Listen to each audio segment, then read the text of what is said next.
सब कुशल करो भगवान, हवनिया मंगल हो।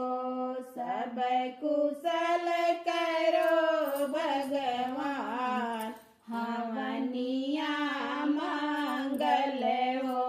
सब कुशल करो भगवान, हवनिया मंगल हो।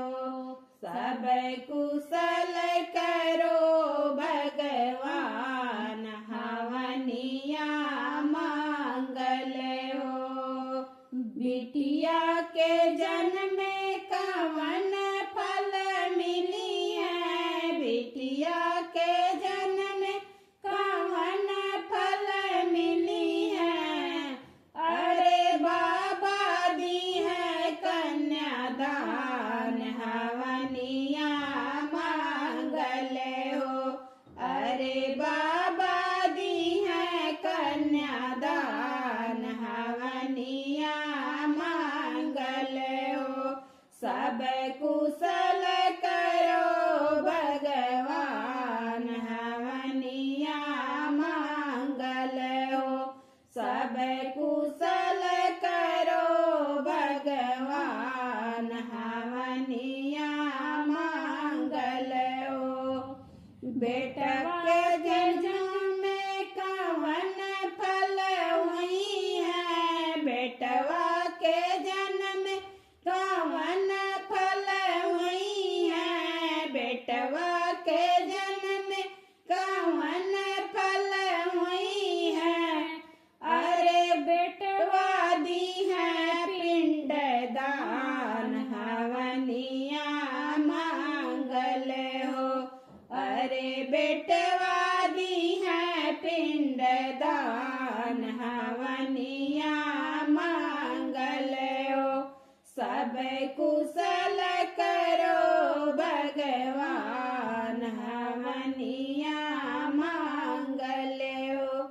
सब कुशल करो भगवान, हवनिया मंगल हो।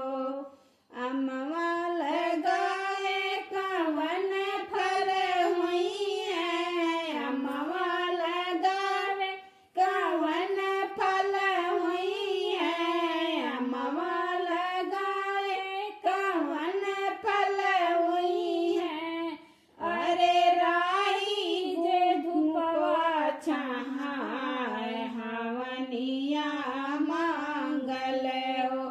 अरे राई जे धूपवा छाहाय, हवनिया मंगल हो। सब कुशल करो भगवान, हवनिया मंगल हो।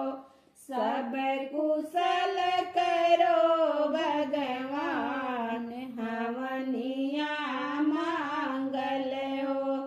सगरा खनाए कवन फल हुई है, सगरा खनाए कवन फल हुई है।